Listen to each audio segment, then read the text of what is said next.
8 anos, foi preso dentro da própria residência onde vivia com a esposa e os 2 filhos em Campinas.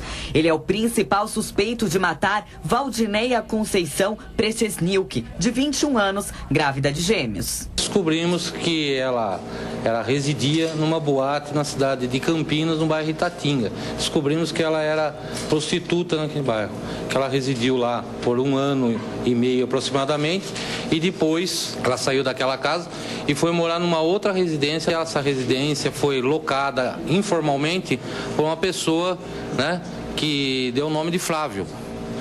E trabalhando ali na investigação, nós descobrimos que não se tratava de Flávio e sim de Vado. E esse Vado, nós apuramos que era o Everaldo. O Everaldo, a gente apurou o quê? Que ele teria um relacionamento com ela, mantinha ela nessa residência, certo? Ele é um indivíduo casado e mantinha ela lá nessa residência. Ela era amante dele? Era amante dele, embora sendo prostituta. Um revólver calibre 38 e munição foram apreendidos na casa do suspeito. De acordo com o delegado, tudo indica que tenha sido a arma usada no crime. Ele falou que ele teve um bar e que uma pessoa foi até o estabelecimento, consumiu bastante, fez uma dívida com ele, não tinha como pagar e deixou essa arma como garantia para um pagamento futuro. Como ele encerrou as atividades do bar, ele teria levado a arma para a casa dele. Everaldo negou o crime. Ele disse que nem conhecia a vítima e que existia uma outra pessoa com nome idêntico ao dele que morava no mesmo bairro e também tinha o apelido de Nado. A versão não convenceu a polícia. Nós, em momento algum, dissemos que estávamos lá por conta desse homicídio e ele imediatamente já falou que não tinha envolvimento nenhum com o caso.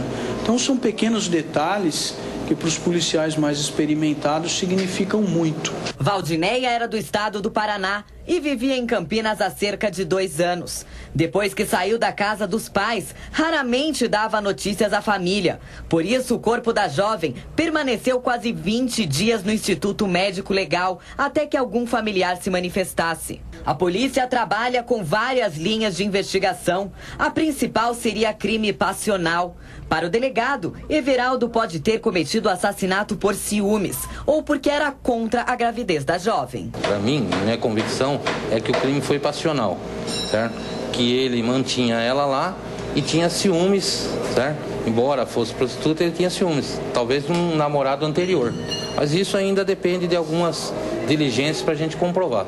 Um exame de DNA vai ser feito para saber se Everaldo é o pai dos gêmeos que Valdineia esperava. A prisão temporária do suspeito foi decretada. Ele permanece preso pelos próximos 30 dias. Ele foi autuado em flagrante por porte de arma, né? É um crime inafiançável porque a arma está com a numeração suprimida. Paralelamente a isso, também existe um mandado de prisão temporária por 30 dias expedido contra ele em razão de tratar-se de um crime hediondo. Então ele tem essas 2 prisões no momento.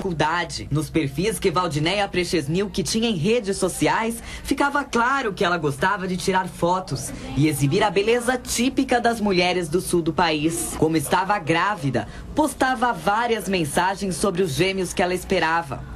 Val, como era conhecida pelos amigos, parecia não acreditar que seria a mãe de 2 crianças. Mas a vida dela foi interrompida por um crime cruel que ganhou as páginas dos jornais do Brasil inteiro e teve até repercussão internacional em 31 de outubro. Para a polícia, Everaldo Alves de Faria teria sido a pessoa que deu um tiro em Valdineia.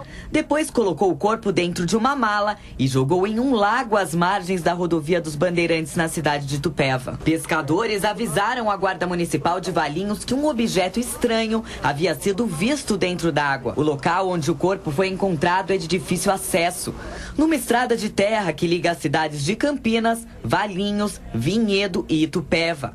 Por causa disso, as delegacias de Valinhos e Itupeva atuaram em conjunto para solucionar o caso. 2 semanas depois de o caso ser registrado, nenhum contato para identificar a jovem foi feito.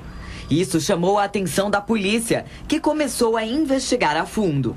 Passados 20 dias, e quando a polícia estava prestes a enterrar o corpo dela como indigente, o quebra-cabeça começou a ser montado.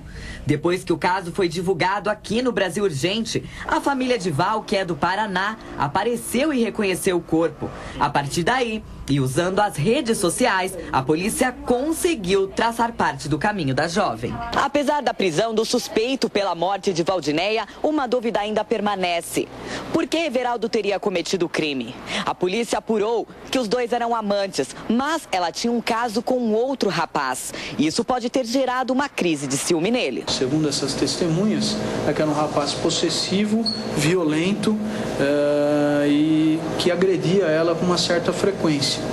Portanto, talvez ele tenha descoberto a existência desse segundo rapaz por meio de alguma mensagem telefônica ou algum fato que tenha chegado ao conhecimento dele e possa ter levado ele ao cometimento desse tipo de crime. Outro fato que chamou a atenção da polícia foi que o acusado desapareceu dias depois do crime. Everaldo tinha retornado a Campinas há apenas 15 dias. Em depoimento, ele não soube informar como conseguia sustentar duas casas com vidas tão diferentes. Ele não conseguiu provar para a gente que mantinha uma ocupação lícita, tá? O que nós sabemos é que ele fazia negócios esporadicamente, não há comprovação de uma renda lícita e que seja uma renda que possa possibilitar ele a manter tanto a casa oficial como uma segunda moradia. A Polícia Civil, com o apoio do Instituto de Criminalística de Campinas, fez uma perícia na casa apontada como a moradia de Val em Campinas. O Brasil Urgente, com exclusividade, encontrou a residência e acompanhou o trabalho. Apesar do uso do luminol, nenhum indício foi encontrado. Segundo o delegado, há um motivo para isso. Como ele era conhecido no bairro, Vado teria dado uma ordem para os colegas dele para não levantar nenhuma suspeita do crime. Após o crime, ele determinou que as pessoas conhecidas dele fossem até esse pequeno imóvel que estava alocado para a vítima e levasse toda a mobília embora. E sob o pretexto de que ele estaria com problemas com a polícia e estaria fugindo para o Paraná ou até mesmo para o Paraguai. Com a prisão do suspeito, as investigações